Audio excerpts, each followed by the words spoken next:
Social media fake న్యూస్పై BRS working president KTR కీలక వ్యాఖ్యలు చేశారు. Pragathi Bhavan, Kaleshwaram project, phone tapping అంశాలపై తప్పుడు ప్రచారం జరిగిందని ఆరోపించారు.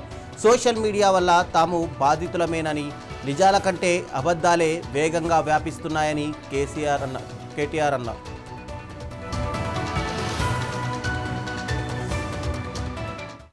ప్రజల పర్సెప్షన్ కూడా మేనేజ్ చేయొచ్చా అనేది కూడా మనం ఆలోచించాల్సింది. మరి ఇవాళ రాష్ట్రంలో, దేశంలో మొత్తంలో, ప్రపంచం అంతటా కూడా మీడియా నియంత్రణ, media management, headline management, diversion tactics ఇవన్నీ ఒక ఆనవాయితీగా మారిపోయినాయి. పత్రికల మీద పట్టు సంపాదించి కేవలం పతాక శీర్షికలు మేనేజ్ చేస్తే సరిపోతుందా? ప్రజల పర్సెప్షన్ కూడా మేనేజ్ చేయొచ్చా అనేది కూడా మనం ఆలోచించాల్సిన పరిస్థితి.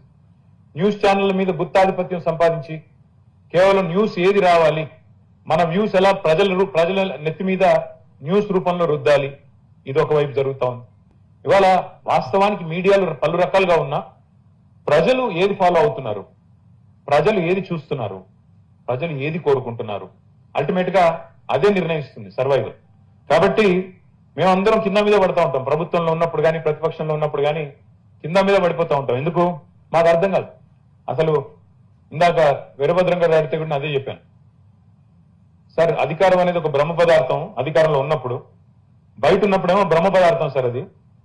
ఎందుకంటే మేము భ్రమపడతా ఉంటాం, ప్రజలు ఇది కోరుకుంటున్నారు, అది కోరుకుంటున్నారు. ఏం కోరుకుంటున్నారు తెలవకనే ఇటు ప్రతిపక్షము, అటు అధికార పక్షము కింద మీద పడుతూ ఉంటాం. ఎందుకంటే ఇవాళ బలంగా ప్రస్తుతం ప్రభుత్వాల్లో ఉన్న పెద్దలు నమ్ముతున్న విషయం ఏమంటే, మేము కూడా నమ్ముతున్న విషయం ఏమంటే, మీడియాని మేనేజ్ చేయడం ద్వారా పర్సెప్షన్ మేనేజ్ చేయొచ్చు, నెరేటివ్ డ్రైవ్ చేయవచ్చు. ఇప్పుడు వచ్చారు కదా ప్రశాంత్ కిషోర్ లాంటి కన్సల్టెంట్లు, స్ట్రాటజిస్టులు వచ్చారు కదా, వారందరూ కూడా చెప్పేది అదే. నెరేటివ్ చాలా ఇంపార్టెంట్ అని చెప్తా ఉంటారు.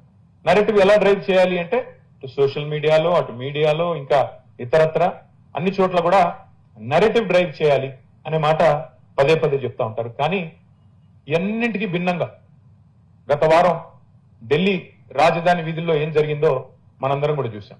ఎన్నింటికి భిన్నంగా కన్వెన్షనల్ పాలిటిక్స్, కన్వెన్షనల్ థింకింగ్, సాంప్రదాయ మూస పద్ధతుల్లో జరిగే ఆలోచనలు, వీటన్నింటికి భిన్నంగా యువతరం పదం దొక్కింది.